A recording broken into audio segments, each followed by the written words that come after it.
Voice of Indonesia. Dan dalam rangka Hari Gizi Nasional ini mendengar di studio bersama kami sudah ada Dr. Elvina Rahmi MGizi SPGK. Selamat pagi. Selamat pagi. Iya. Dan dokter, ini kan dalam Hari Gizi Nasional kali ini temanya adalah protein hewani cegah stunting ya. Dan kalau menurut dokter ini temanya, pendapat dokter tepat atau gimana? Oke, ya, karena kan sekarang ini penyebab utama stunting itu kan adalah permasalahan gizi dan faktor infeksi gitu. Jadi untuk permasalahan gizi itu berkaitan dengan satu siklus gitu. Jadi mulai dari gizi usia remaja, gizi ibu hamil, gizi ibu menyusui, kemudian bayi dan proses makanan pendamping ASI-nya gitu. Nah, untuk kualitas makanan pendamping ASI itu sangat berkaitan erat dengan asupan protein sebagai zat pembangun gitu.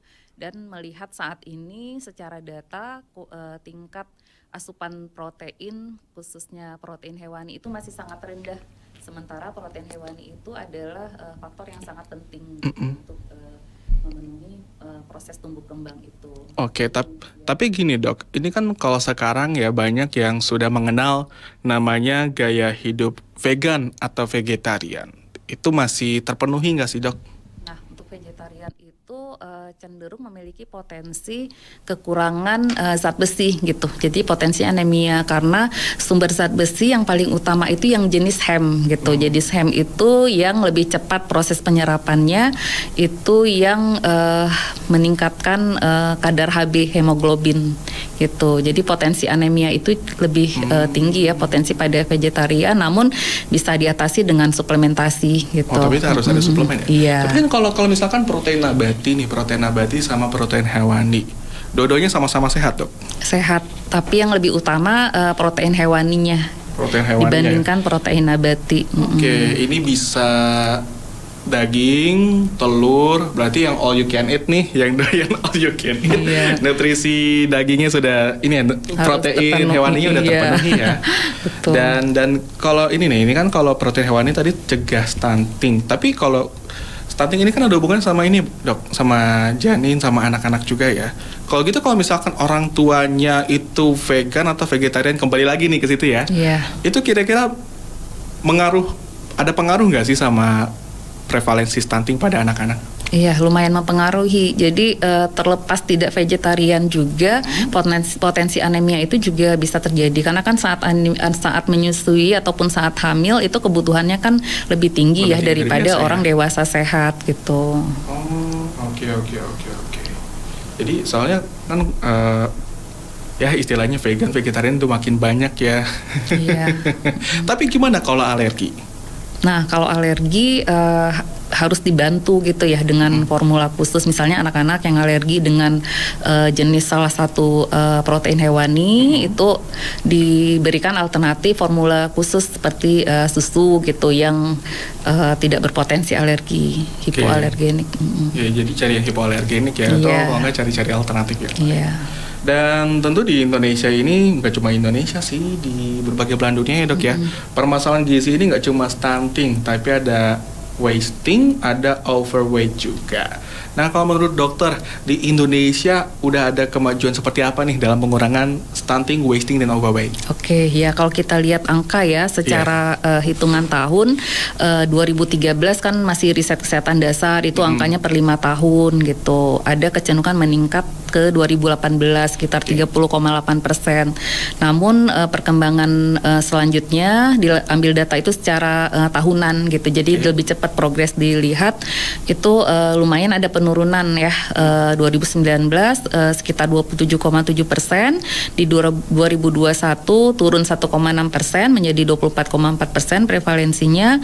Kemudian alhamdulillah di 2022 juga mengalami penurunan 21,6 karena target pemerintah ini di 2024 itu angkanya harus turun di 14% gitu. Harus turun di 14%, ya, sekitar 2,7% per tahun.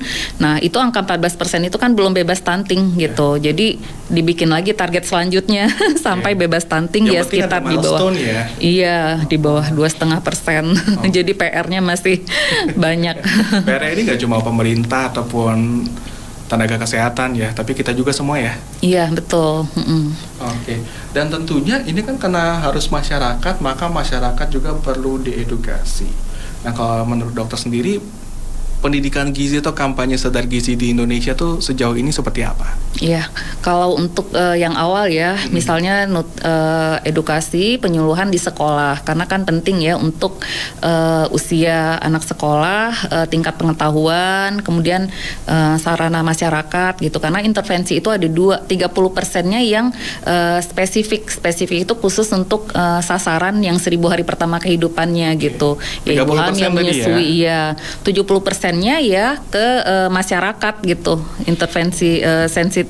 Nah, itu yang lebih berperan sebenarnya 70%, karena kan nggak semata-mata ke sasaran utamanya, tapi lingkungan sekitar yang terlibat gitu, termasuk ya lingkungan yang sehat, bersih ya, mencegah infeksi pada anak dan keluarga, dan kemudian ya fasilitas yang mendukung gitu, khususnya yang edukasi itu udah mulai dilakukan ya, edukasi remaja gitu, dan program pemerintah pemberian makanan tambahan untuk anak usia remaja, kemudian bagi ibu hamil gitu. Nah, untuk yang basicnya ya di posyandu ya sekarang ya, puskesmas ya yang paling basic lah untuk bisa terjangkau ke seluruh masyarakat. Kalau di posyandu kan kita tuh aktif banget nih ya. Berarti ini yang 30% tadi ya, yang spesifik 1000 hari ya dok? Iya, 1000 hari sasaran 1000 hari pertama kehidupan.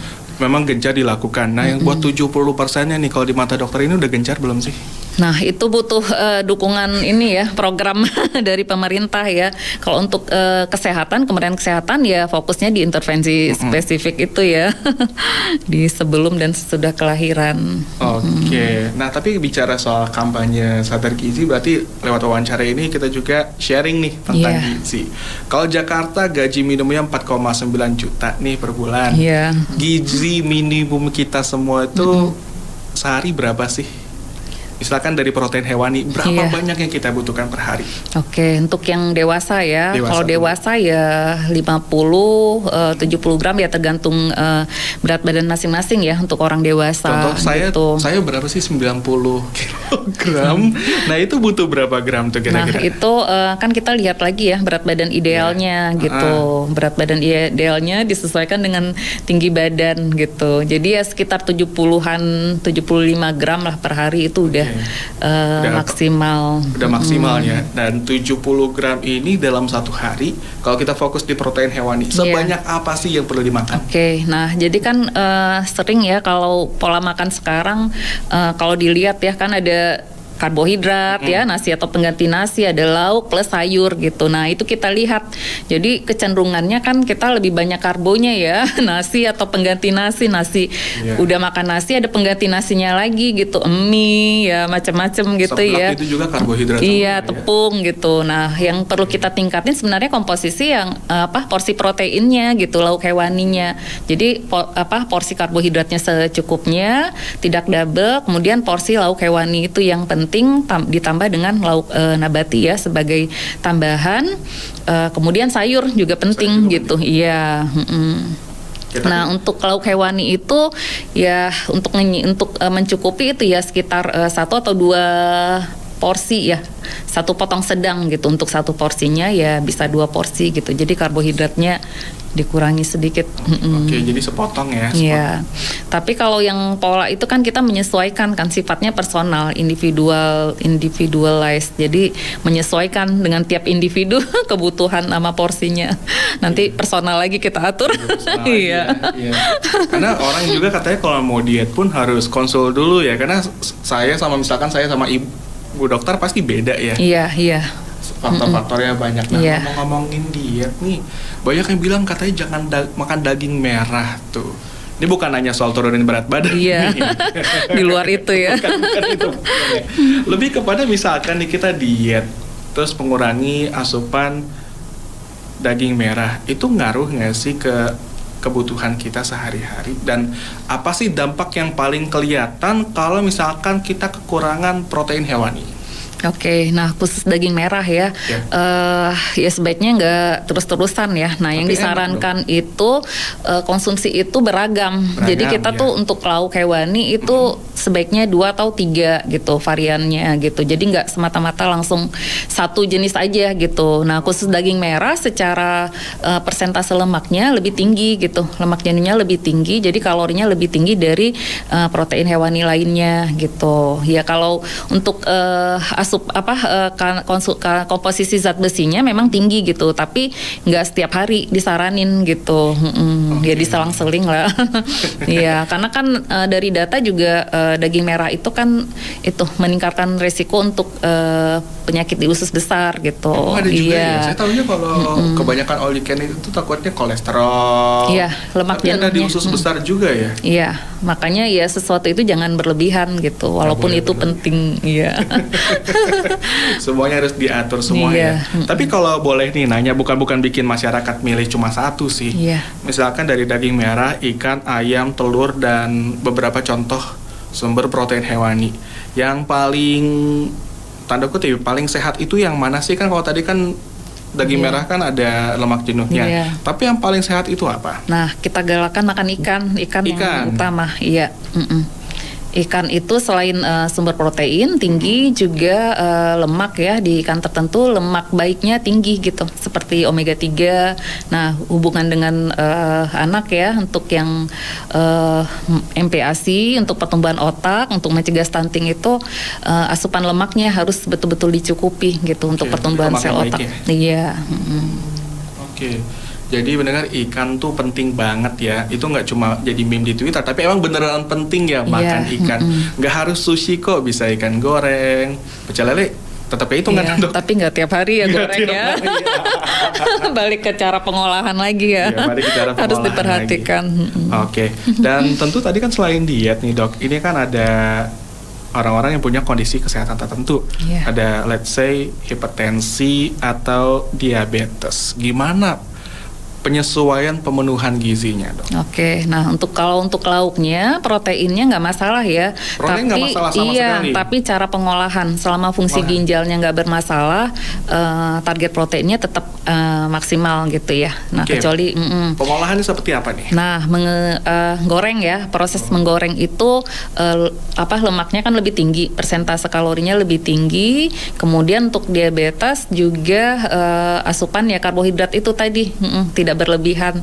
Jadi jenis karbohidratnya dipilih yang tidak sederhana gitu. Jadi ya seperti gula pasir, sirup ya, nasi putih.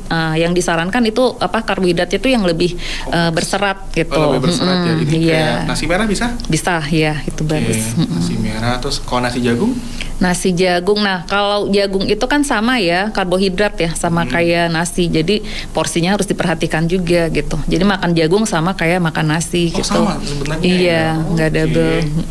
Waduh, baru check out nasi jagung lagi nih. Ya yang penting ya porsinya ya disesuaikan. Iya.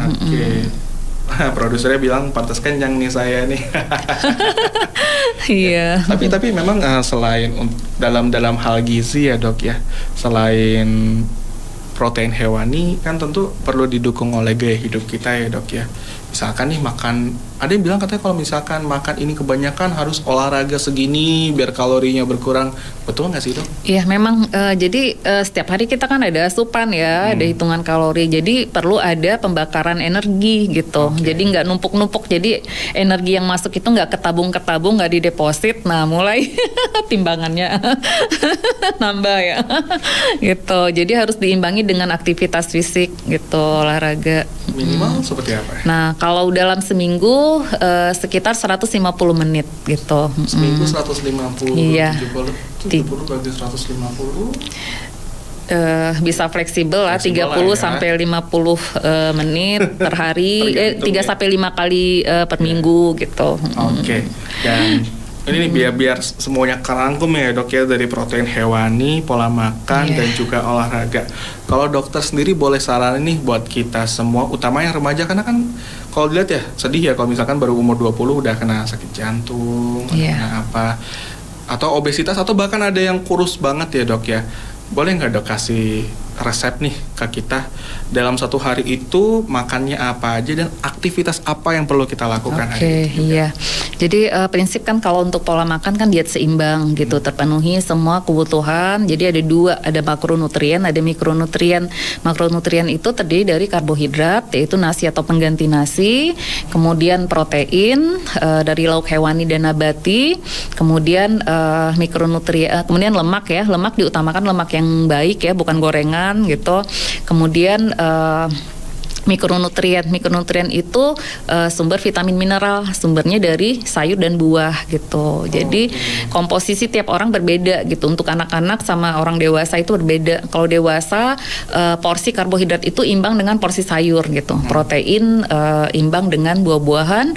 Kemudian asupan cairan juga harus cukup. Nah, untuk anak-anak yang diutamakan terutama yang MPASI ya, mulai 6 bulan ke atas itu diutamakan itu tadi energi dari karbohidrat dan protein yang terutama dan lemak gitu.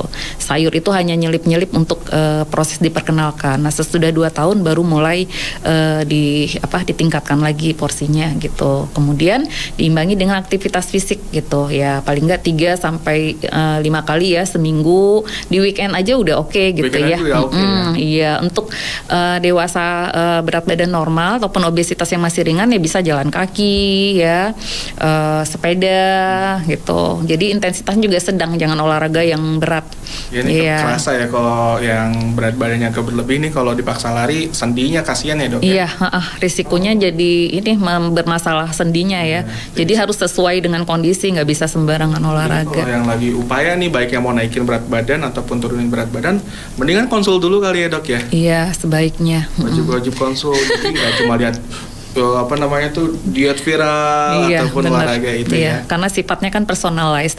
Untuk yang target menaikkan berat badan itu yang ditingkatkan adalah massa ototnya. Jadi asupan protein penting sama aktivitas olahraga yang cenderung weight bearing gitu. Jadi yang strengthen gitu. Jadi menyesuaikan lagi.